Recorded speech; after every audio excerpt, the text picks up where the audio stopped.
Camerier, Sarah Gray, you can rest in the cottage for the night if you think it's safe to do so. I'd like to rest somewhere more familiar, out in the countryside. That's fine with me. Returning to the horses. Camara sets Troy on the back of her horse.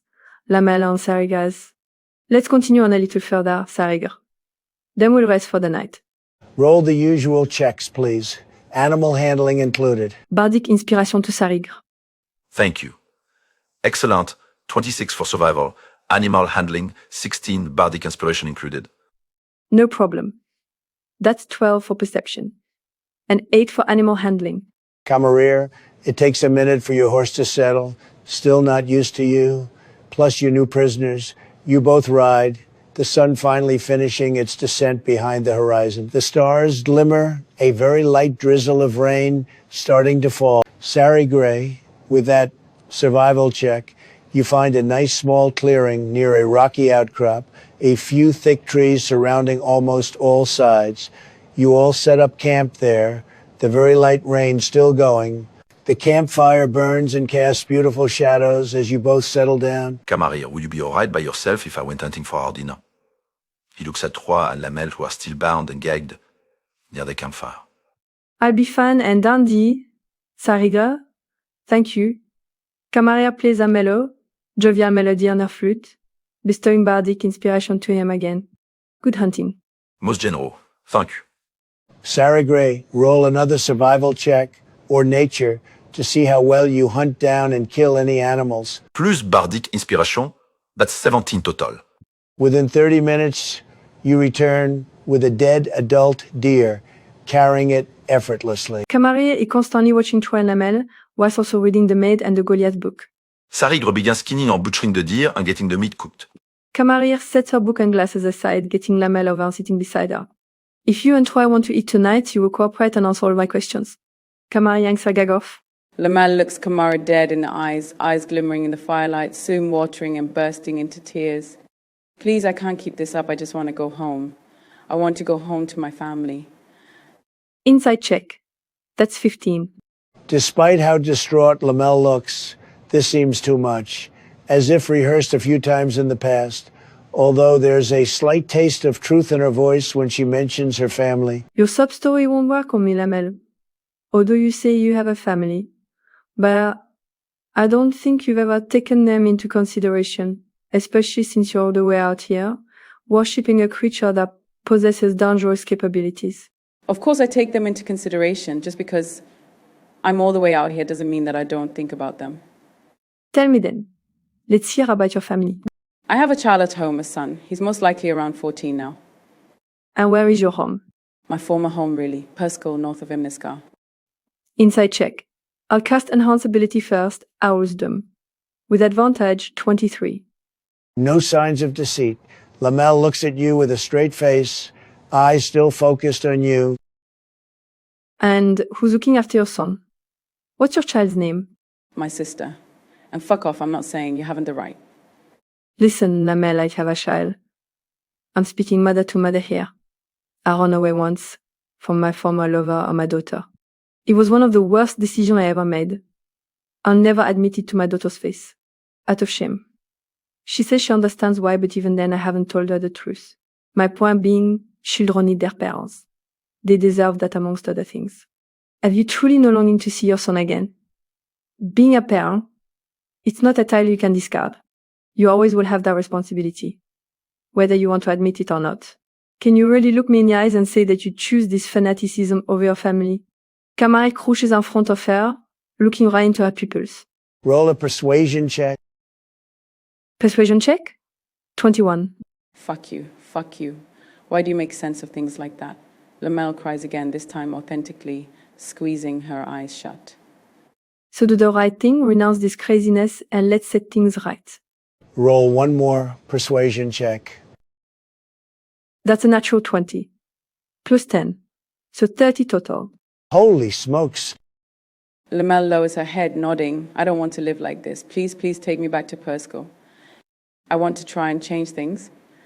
Sarigre has been watching or listening to everything that's been said. He grabs Troy by the collar of his robes, removing his gag. You motherfuckers, you think you can just say the right words and change minds like that? Not with me, you sons of bitches. Troy, this is madness. The way we're going, we could have died back there. Gaffer would have rewarded us for fighting in his name. No, Troy, I highly doubt that. We're merely pawn pieces on his chessboard. The pawns are the weakest and get sacrificed the most. Sarigre yanks Troy closet au tankard. What's it to be then, Troy? If that doesn't frighten you, then I'd be more than willing to throw you into its open arms. Spoken like a true killer. I like that. Troy smiles wickedly. You've truly got fire in you, dwarf. Invoked by the sight of battle, I reckon, or from watching loved ones die. Oh yes, I know the feeling. I've fought in many battles and seen many people I cared about meet a grisly, bloody end.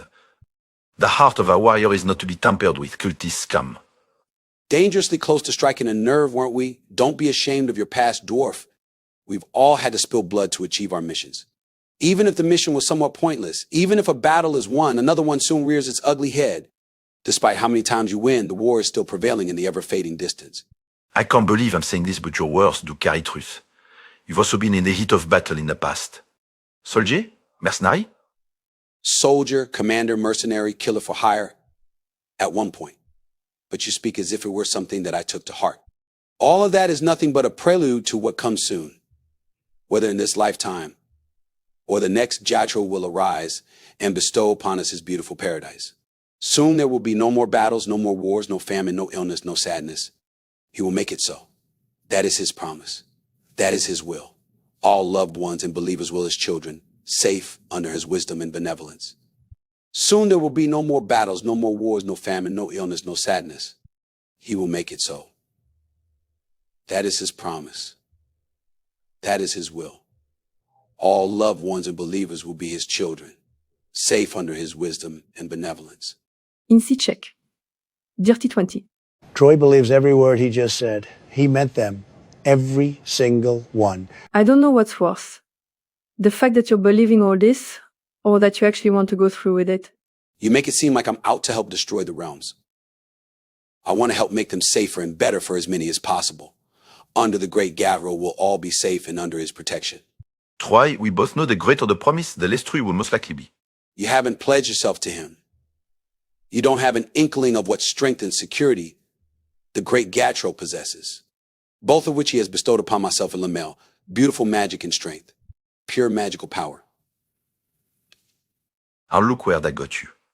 You think these binds will hold me indefinitely? I'll free myself from them. Just wait. If Gatro does arise, you won't be around to witness it.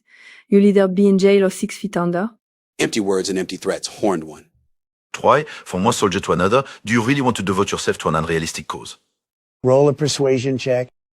Bardic Inspiration. Thank you. That's 12 total.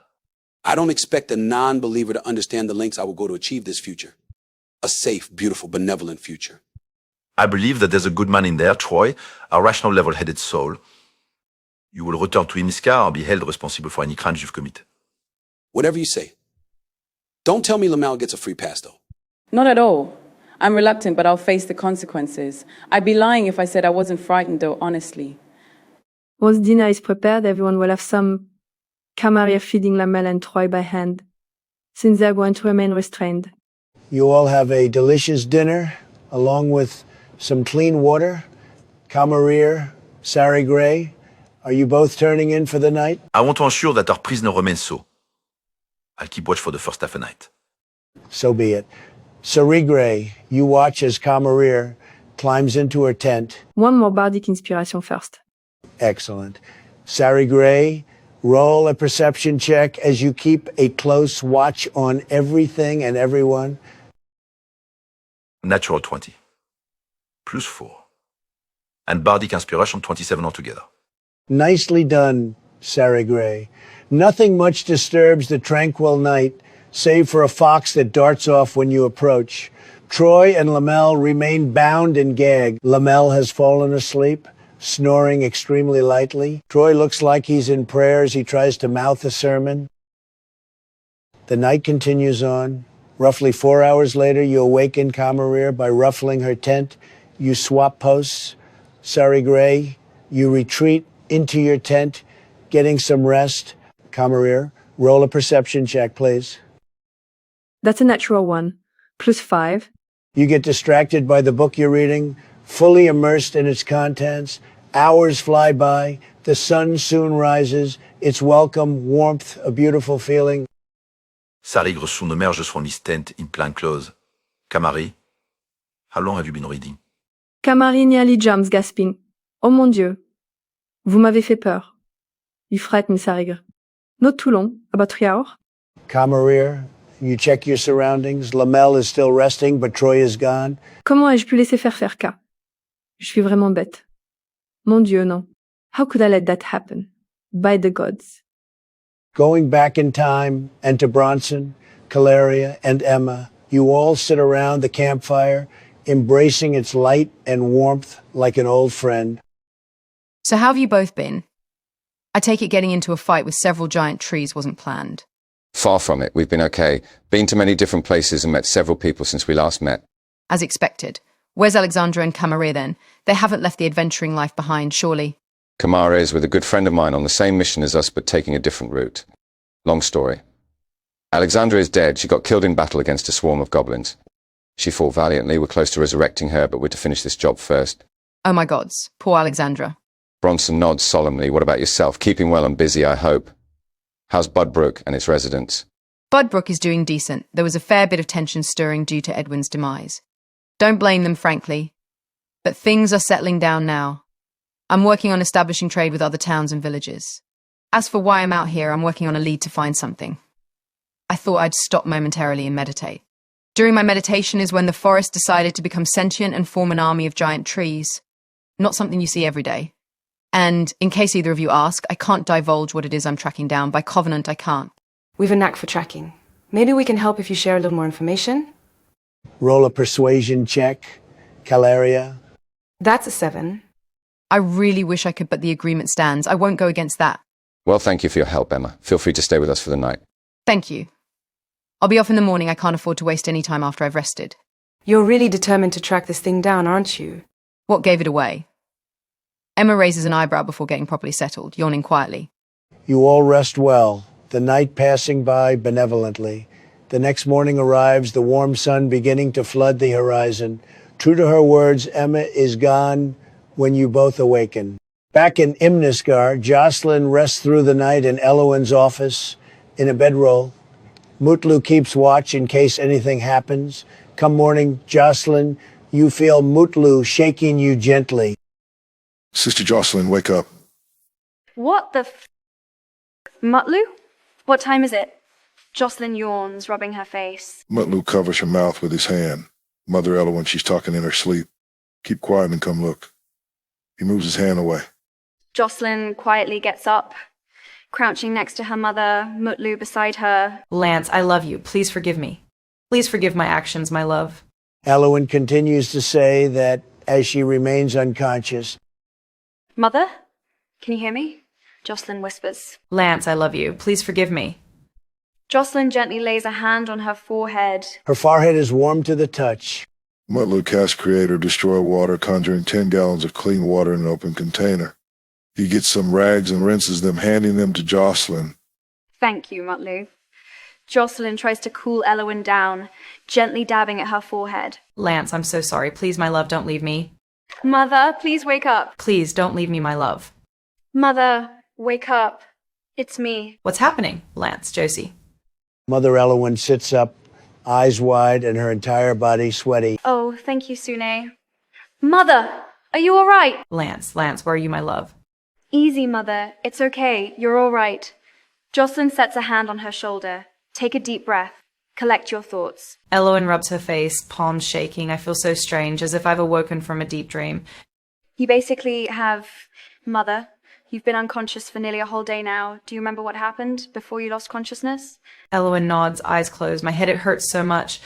Mutlu scoops a portion of the conjured water into a mug. Here, Ms. Elowen. Elowen keeps her eyes closed, most of her hair concealing part of her face. Mother, here. Jocelyn helps her mother imbibe some of the fresh water. It takes a minute before Elowen speaks. Thank you both. Most refreshing. Elowen casts a healing spell on herself, the light dim and slightly lacking in potency. Even my magic feels affected. I don't know what's going on, but it's nothing beneficial. Jocelyn, sweetheart, do you have my glasses? Jocelyn hands them to her. Thank you. I need to shake this groggy sensation and think. I'm going down to Beatrix's bathhouse to relax and collect myself. Would you like someone to go with you? You're not even 10 minutes out of a coma-like state, Mother Elowen. I am aware of that, yes, but no thank you. I need some time to myself. The time spent in that unconscious state was the equivalent of sinking deep underwater whilst high on psychedelic mushrooms. Very crazy and claustrophobic. Ma'am, I need a quick word with you before you go. It's significant. In private. No offense, Sister Jocelyn. Very well. No offense taken. I'll be ready to talk when you're ready, Mother. Jocelyn hugs her gently, so glad she's conscious. I'm gonna go find Bronson and Camarilla. Elowen hugs her daughter back, feeling better as she does so. Noted, sweetheart. And last I checked, they're either in the Fighting Guild or Poppy's Peculiar Pickings. Thank you. I love you, Mother. Take care of yourself. Mutlu, thank you, and look after yourself. Sune bless you. I love you too, Josie, I will. Soon bless your travels. Going to Beatrix's bathhouse, Elowen, you pay for an isolated room for 2 hours. You go into a private changing room, stripping yourself of all your clothes and garments. You then head into your luxurious, pristine marble bathhouse room, sunlight pouring in through the skylight. Elowen lets her hair down, literally untying it. She brings a towel, keeping her glasses on, feeling almost cleansed as fresh incense beautifully permeates the air. The bath is looking warm, having been filled with rich oils and bubbling formula. Slowly climbing in, after discarding her towel, setting it beside the bath's edge, Elowen lets the warm, exquisite water enrich and calm her, leaning her head back a little. A large bowl of fruit and bottles of wine are to the other side of her. Thin wisps of steam rise from the bath. She gets her body immersed and soaked, making herself comfortable. She sets her glasses to one side, after grabbing a cleaning cloth, washing her face delicately, not worries about any stains or smears since she removed her makeup back in the changing room. The bubbly scented water becomes like a second skin as Elowen begins to feel sleepy, the incense helping to add extra serenity to the room. She closes her heavy eyelids, sniffling quietly as some of the bubbles make contact with her nose. The gorgeous warm sun shines down on Elowen, making her smile. Elowen soon falls asleep, her dreams soon becoming disturbing. Elowen, you dream of a memory shortly after Jocelyn was born. You and your beloved husband in your bed together, watching Lance gently rock baby Jocelyn back and forth. Your heart flutters, feeling invigorated with pure joy and excitement for this new period of your life. You're so good with her, sweetie. A natural. Thank you, my heart. Lance gently moves a corner of the blanket Jocelyn is wrapped in, revealing her eyes as she awakens. Aw, look at her eyes, Lance. She's got your beautiful eyes. She's a true Langford. Elowen gently rests her head against Lance's shoulder, her glasses at an angle. Our own little family, my gorgeous soldier and our little angel. With maybe another one later on down the line. Maybe not. I love you so much, but the amount of pain back there in labor was overbearing. I don't know if I'm ready to do that again anytime soon. Besides, we'll have our hands full with little Josie. Well, I'll be there a lot more now that I've some time off. I know that you've been unhappy with the amount of work I've been doing these past few months, Elowen. But that's going to change. I'm not unhappy with your workload. You've been working hard for me and little Josie, which I'm extremely grateful for. You're doing what's best for our family. Elowen adjusts her glasses, smiling cutely as she leans in for a kiss. I'd do it all over again if needed. Lance reciprocates Elowen's smile with one of his own, meeting her lips with his, melting into each other as they kiss tenderly. Even after the kiss concludes, Lance plants a sweet kiss on Elowen's forehead. I love you, Elowen. You and our baby girl. Elowen chuckles adorably as Lance kisses her forehead, her cheeks smitten with redness. And I love you, Lance, you and little Josie. Lance's eyes begin to bleed, his skin starting to melt like chocolate. Jocelyn is gone. The blanket she was wrapped in soaked in blood. The whole room begins to set itself ablaze, flames snaking and slithering through everything and everyone. Elowen, your own skin starts to peel and lurch off your body, your face soaked in sweat and insects. What the hell's Lance, Josie? You feel yourself sinking into the ground like a deforming wax statue in heat. Your body weight collapses in on you, feeling as if a dozen anvils have replaced your organs. No. Someone help. Somebody help. Lance, Josie, someone please help us. Lady of Love, please.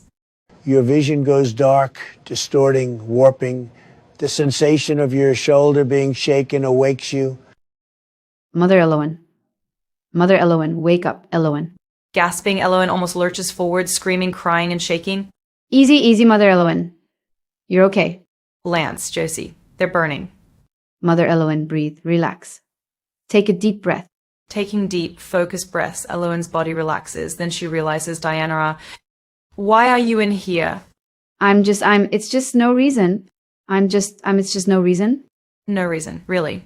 We might not be in the temple, but please treat me with a decent level of respect. My apologies, Mother Elowen. Thank you. And just Elowen, please, Diana. Yes, Elowen. Jocelyn and Mutlu asked me to keep an eye on you. Then I heard you scream, so I rushed in, seeing you having that nightmare of sorts. Elowen retrieves her glasses, slipping them on as Diana explains, well, you might as well join me if you wish, Diana. If you're sure, Elowen. That I am. Diana strips modestly before climbing in, the warm water a pleasant feeling. Make yourself comfortable, Diana. Would you like some wine? That'd be wonderful. Red, please. Of course. Elowen pours Diana a goblet of red wine, handing it to her. To your health, Diana. Aren't you drinking? In truth, I don't imbibe due to many reasons, but in spirit I cheers to your health. Gracias. Que Dios te bendiga. Lo aprecio muchísimo. No problem. Elowen rubs her eyes gently, lifting her glasses up. Drinking a small portion of her wine, Diana licks her lips nervously. Elowen, there's something that I must speak to you about once you're ready. Well, no time like the present. Talk to me, albeit slowly. My head aches and pounds like a goblin war drum. Yes, Elowen. It's Rover. He's been envisioning many premonitions and unsettling things in his prayers and dreams. Me and Jocelyn don't know what to make of them. We've asked Mutlu as well, but even he has little knowledge on the topic. I see. Describe these premonitions. Rover said that they contain red skies, 8 blurry circles, and a titan made of pure shadow. That's rather disturbing indeed. I'm unsure as to what that all means, but I intend to find out. There's one other thing that Jocelyn wishes to speak to you about personally, but only when you're ready. She's also planning to check out Mr. Haley's circuit tonight for anything suspiciously abnormal. Mr. Haley's circ? Excellent. I'll be attending as well. I've got a few contacts within the circus. Hopefully they can pull their weight and help uncover any secrets of sorts. I'll also be in attendance with Kirdem, if you want my help. Thank you, Diana, but I should be fine. May I ask, who is Kirdem? He's my boyfriend. That's so sweet. What does he do? He's a performer, a bard of sorts. He writes music, plays a variety of instruments, and sometimes does poetry. Interesting. You say he writes music and the like? That's correct, yes. What about documentation? Documentation. Where are you going with this? That depends on your answer. He's well educated, so I imagine so. But... Excellent. Have him come see me later today. Mother Elowen, I don't like where you're going with this at all. Explain what it is you're planning. Planning? I'm not planning anything. That part's already done. As I said, have Kirdem come see me later on. What are you putting together then? Diana finishes her goblet of wine, downing the rest. If this is nefarious in nature, Kirdem won't get himself involved, and neither will I. Nothing nefarious, Diana. You can count on my word. At least get some rest first. I'm not tired, Diana. Your eyes say otherwise. Well, the rest of my body says otherwise. You can fool your daughter and Mutlu all you like, but I'm not so easily tricked. Diana, I have too many things on my plate right now. I'm going to relax here and enjoy the sun. You're welcome to stay, but I won't be debating with you any further. Elowen rubs her nose as it itches. The calm before the storm. So be it. Pass the wine, please. Elowen grabs the bottle, handing it to Diana, swiftly turning and sneezing afterwards, her throat feeling rough. Que Dios te bendiga. Thank you. A few hours later, Elowen is in her office, applying her makeup, using a mirror on her desk. Jocelyn knocks on her office door. Mother? May I speak with you? Of course, Jocelyn. Come in. Elowen finishes applying her foundation, making a note to move on to the rest of her makeup shortly. Jocelyn enters wearing a beautiful silk dress, a sapphire necklace, along with her holy amulet, fancy shoes, her hair done up in braids. She's wearing a little makeup. Oh my goodness, you look so beautiful, Jocelyn. Who's the lucky lover? There is none, Mother. Well, why are you dressed up? For Mr. Haley's cirque tonight. It's a classy place, you know that. Of course. Silly of me to ask. Seriously, though, you look incredible, Jocelyn, but that's a deviation. What did you wish to discuss? Jocelyn seats herself, almost raising an eyebrow as she watches her mother cough a little. Are you well, Mother? You sound a little worn down. Just a dry throat is all. Would you like some water? Thank you, but I'm fine. Please, what did you wish to discuss? It's about Alexandra. Who's this individual? My friend's friend, the poor lady who died in battle. The one they wish to resurrect. Ah, yes, I remember now. I will provide your friends my aid and full support with the whole thing. If Mr. Haley's cert gets us closer to finding Father Maxwell, then fantastic. But otherwise, I'll look into other options. Mother, there's something else. I prayed to the Lady of Love earlier, asking her for guidance and advice on Alexandra's resurrection. She bestowed favor and her blessing upon me, granting me permission to perform the resurrection. Really? Is that so? Elowen gets herself a tissue from her desk covering her lower face. Yes, it is, Mother Elowen. Whilst I understand that only a Grand Superior can authorize a resurrection, I feel as if Sune was granting an exception. What do you think about this? A moment, Jocelyn, I need to sneeze. Elowen inhales sharply, trying to muffle a sneezing fit, her sneezes sounding harsh on her throat. After about 4 sneezes, she feels her sinuses calm down. Excuse me, sorry, sweetheart. You were saying? Oh my gosh. Sune bless you, Mother. Are you sure you're all right? Thank you. And yes, it's just a small cold, I think. Jocelyn casts a lesser restoration spell on her mother, coating her in beautiful light. There, Mother, that should help. Thank you, Jocelyn. And as for what you just informed me about, I don't really know how to respond to that. If the Lady of Love did indeed bestow upon to you her blessings and permission, then this is a new one for me. It's rare that the bond with Soon reaches the point where this happens. So, could I resurrect her? Assuming you're not lying to me about receiving Soon's blessing? Why would I deceive you? This isn't something to lie about. Elowen looks Jocelyn in the eyes.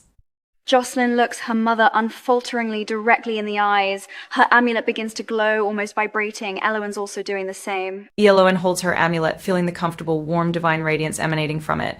Goddess of beauty and love, she gives us another sign. We thank you, Goddess of love. Please continue to bless and guide us all. Thank you, Goddess of love. Thank you, Goddess of love. So be. Jocelyn holds her amulet as well, closing her eyes as the beautiful light warms her soul. The light gradually fades. So be. Thank you, Soon. Elowen looks back up at her daughter, still grasping her amulet. That was tremendous. Such a beautiful sign from Lady Firehair herself. Where did you store Alexandra's body, Jocelyn? In my personal quarters. Lead the way.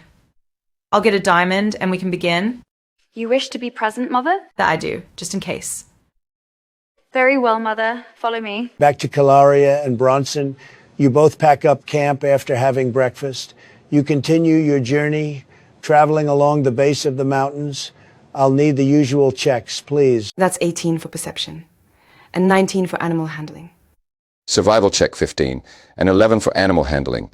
Very good. After an hour of riding, you come across the cave Ruran described. A few large rocks have fallen and are now blocking the entrance. Bronson disembarks from his horse approaching the blocked entrance. He will attempt to try and push the boulders away from the entrance. Roll a strength check, Bronson. Damn, only a 7. You throw your whole body and weight into it, but the boulder refuses to budge. May I recommend a bomb, Bronson? I want to try and save them for a more dire situation. I'll try one more time. Bronson attempts to shove the boulders aside. That's 15. With a lot of effort and physical strain, you push the second biggest boulder forwards and away from the entrance. 2 boulders remain side by side, but there's just enough room for someone to fit through. With a dexterity check, you can both slip through. Calaria will hitch the horses to a nearby tree, then joining Bronson.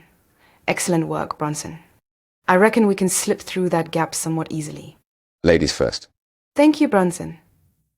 Dexterity check, that's a 14.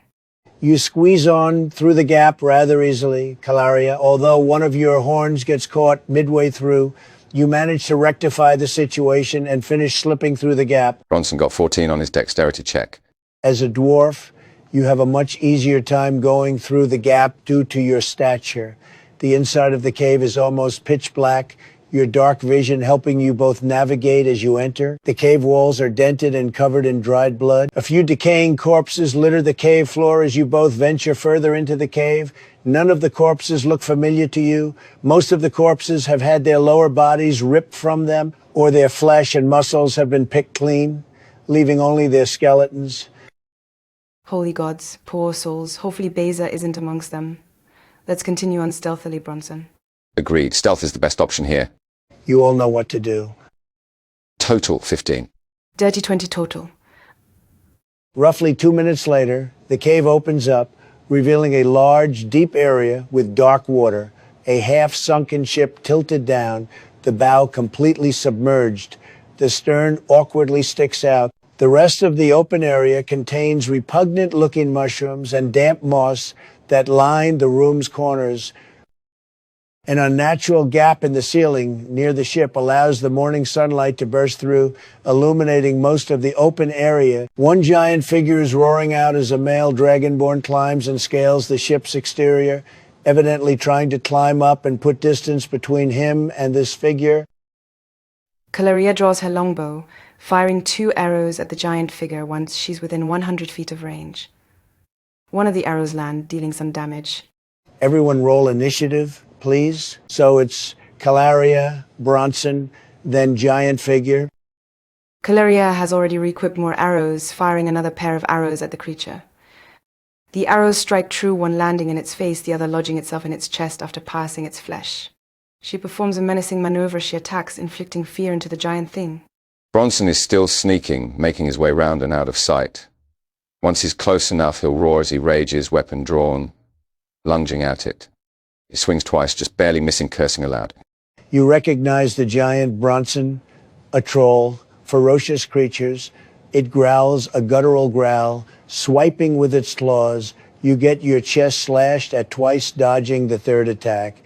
Your rage subdues most of the pain, keeping you focused. Caleria keeps some distance, although she's making her way closer to the sunken ship, longbow still raised. She launches another 2 arrows at the damn thing. One merely strikes its torso. Nat 20 for the second arrow.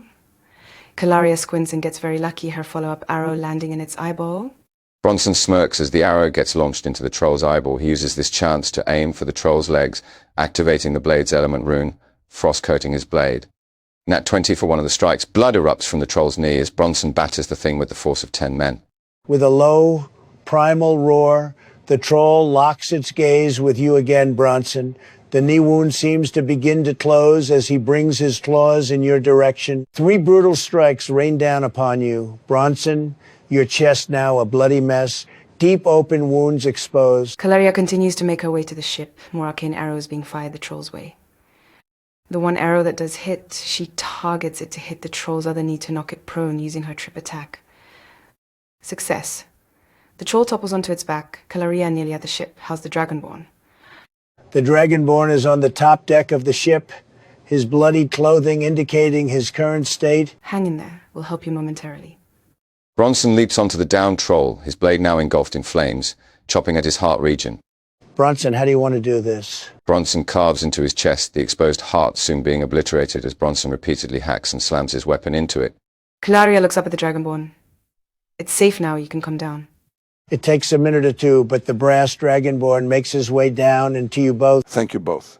I know not of whom either of you are, but I bestow upon you my gratitude. Your gratitude is appreciated, but it was nothing, really. You were in dire need, and we helped. Your wounds, they look bad. We have potions. A potion of healing would be divine, should you have any on your person. That we do. Caleria hands the polite dragonborn one of hers. Why, thank you, kind lady. You're very welcome. Am I correct in guessing that you are Beza Sitvut? Your guess is fruitful, for I am indeed Beza Sitvut. A pleasure to meet you both. I assume you didn't venture into this decrepit place completely on accident. No, Ruan sent us. He's extremely worried about you. Apparently you disappeared rather abruptly. Varan. God's graces to him. Yes, I did scurry off impulsively. Rather brainless of me, but I had good reason. But alas, my reason holds no weight now, as this abode holds naught but nothing significant. That vessel, however, in there lays numerous weapons from the departed, as well as an arcane scroll which I surreptitiously stashed before I was distastefully jumped by that troll. What were you doing out here to begin with? We can discuss that in great detail on the journey back to Imniskar. Very well. Let's get moving.